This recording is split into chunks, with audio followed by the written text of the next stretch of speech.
गांव में एक पुराना ढाबा था, लेकिन साफ सुथरा था। सुबह का वक्त था। कुछ ग्राहक बैठे चाय पराठे खा रहे थे। बलवंत गल्ले पर बैठा था। शांति रसोई में सब्जी काट रही थी। वाह बलवंत, क्या हाथ है तेरे। जो स्वाद इस चाय और पराठे में है वो शहर के बड़े बड़े होटलों में कहाँ। सब आप लोगों का आशीर्वाद है ठाकुर साहब। ये हाथ नहीं, ये इस चूल्हे की विरासत है। दादाजी से पिताजी को, पिताजी से हमको मिली। और मालिक, विरासत के साथ साथ आपकी मेहनत भी है।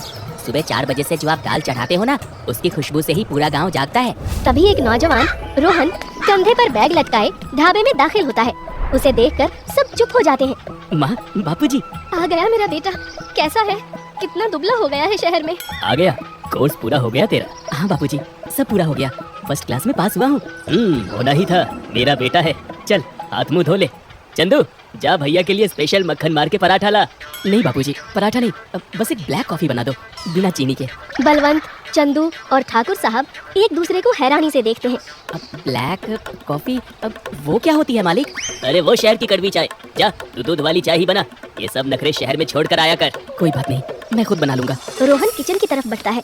बलवंत उसे घूरता रहता है। ढाबा बंद हो चुका था। बलवंत, शांति और रोहन रात का खाना खा रहे थे। रोटी और ले ले बेटा। नहीं माँ, पेट भर गया। 2 रोटी में पेट भर गया? शहर जाकर तेरी खुराक भी चिड़िया जैसी हो गई है। ढाबा कैसे संभालेगा तू?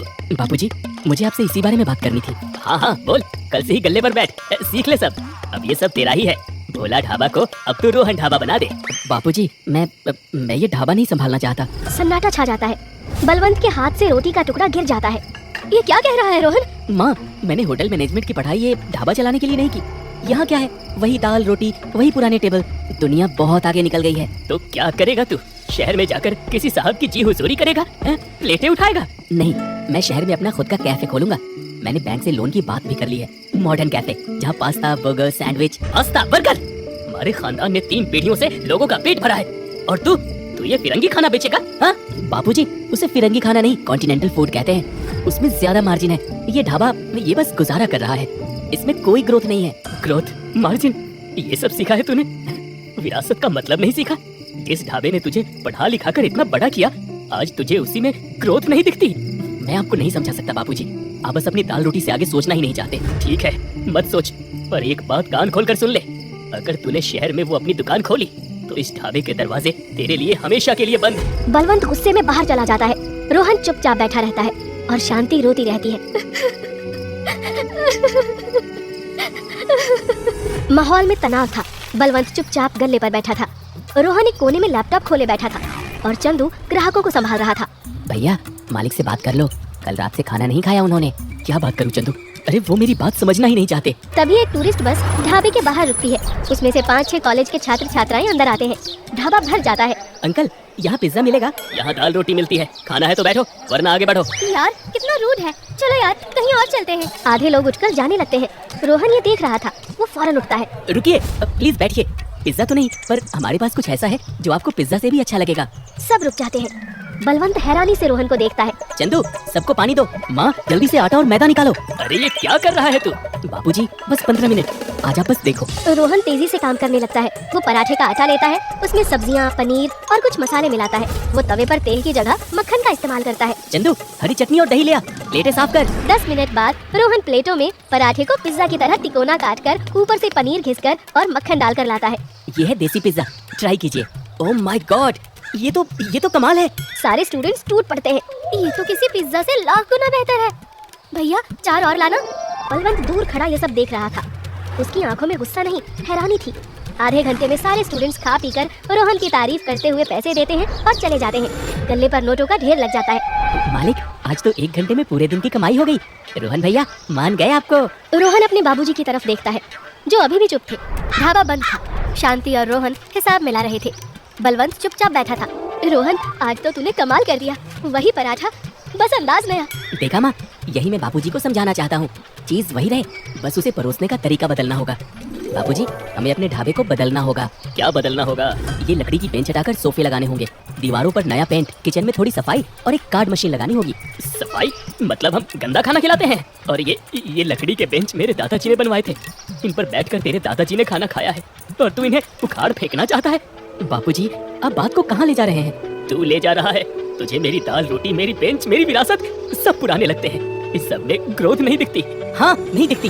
क्योंकि आप वक्त के साथ बदलना ही नहीं चाहते।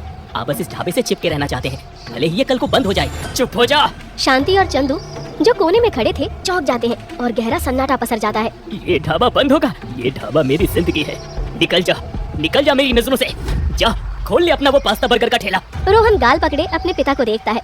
उनकी आंखों में आंसू थे। आप सही कह रहे हैं, मुझे चले ही जाना चाहिए। रोहन अपना लैपटॉप उठाता है और तेजी से बाहर निकल जाता है। अजी सुनते हो? रोहन रुक जा बेटा, ये क्या किया आपने? अपना ही बेटा है वो। बलवंत मूर्ति बना वहीं खड़ा रहता है। अगली सुबह ढाबा तो खुला था पर वीरान था। बलवंत चुपचाप चूल्हे के पास बैठा आग को घूर रहा था। चंदू ग्राहकों को संभाल रहा था पर उसका मन नहीं लग रहा था। अरे बलवंत, दाल अभी तक नहीं चढ़ी। और वो रोहन कहाँ है? चला गया, वो शहर गया है। क्यों? उसे ये ढाबा ये सब पुराना लगता है। उसे ग्रोथ चाहिए, तो इसमें गलत क्या है? बलवंत चौंक कर ठाकुर साहब को देखता है। बलवंत, जब तेरे पिताजी ये ढाबा चलाते थे तो वो पत्तलों पर खाना देते थे। तू आया, तूने स्टील की थालियां शुरू की, है ना? हाँ, तो उन्होंने लकड़ी के चूल्हे पर खाना पकाया। तूने गैस का चूल्हा लगवाया। वो भी तो बदलाव था, वो भी तो ग्रोथ थी। तेरे पिताजी ने तुझे रोका। बलवंत चुप हो जाता है। बेटा, विरासत का मतलब चीज को ज्यों का त्यों पकड़ कर रखना नहीं होता। विरासत का मतलब होता है उसकी आत्मा को जिंदा रखना। आत्मा? हाँ, इस ढाबे की आत्मा है स्वाद और अपनापन। वो नहीं बदलना चाहिए, लेकिन जमाना बदल रहा है तो परोसने का तरीका तो बदलेगा ही। तेरा बेटा जड़ें नहीं काट रहा, अरे वो बस पेड़ को नई खाद पानी दे रहा है ताकि वो और फैले। और तूने उसे ही भगा दिया। बलवंत की आंखें खुल जाती हैं। उसे अपनी गलती का एहसास होता है। चंदू भाग जा, बस स्टैंड जा, रोक उसे। रोहन अपना बैग लिए बस का इंतजार कर रहा था। बस आती है और वो जैसे ही चढ़ने लगता है पीछे से बलवंत की आवाज आती है। रुक जा रोहन, रुक जा। रोहन मुड़कर देखता है। बलवंत उसके पास आता है।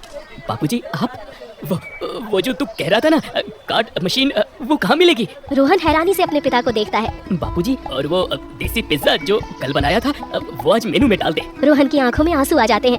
वो अपने पिता के गले लग जाता है। बापूजी, मुझे माफ कर दो बापूजी। पगलेट, बाप से कोई माफी मांगता है? चल ढाबे पे, बहुत काम है। ढाबा बदल गया था। लकड़ी के बेंच अभी भी हैं, पर उन पर गद्दे लग गए थे। दीवारों पर ताज़ा पेंट और गांव की तस्वीरें थी। एक कोने में नए सोफे थे। गल्ले पर एक कार्ड मशीन रखी थी। रोहन अब गल्ले पर था और लैपटॉप पर हिसाब देख रहा था। बलवंत किचन में था, लेकिन अब उसने साफ एप्रन पहना था। रोहन भैया, 2 देसी पिज्जा और एक स्पेशल भोला दाल तड़का, टेबल नंबर 4 पे। जी चंदू काका। बापूजी, ऑर्डर आ रहा है। ठाकुर साहब बैठे थे। रोहन उनके पास आता है। और कुछ लेंगे ठाकुर साहब? कैपेचिनो ट्राई करेंगे? अरे नहीं बेटा, हम तो अपनी वही बलवंत के हाथ की अदरक वाली चाय पियेंगे। तभी बलवंत एक ट्रे लेकर आता है। उसमें चाय रखी थी और एक कप में कैपेचिनो थी जिस पर क्रीम से स्माइली बनी थी। ये ले, तेरी वो शहर वाली कड़वी चाय, पी के देख, तेरे बापू ने बनाई है। रोहन मुस्कुराता है और कप उठा लेता है। बलवंत और ठाकुर साहब चाय पीते हैं और इस तरह गांव का ढाबा और उसकी विरासत बरकरार रहती है।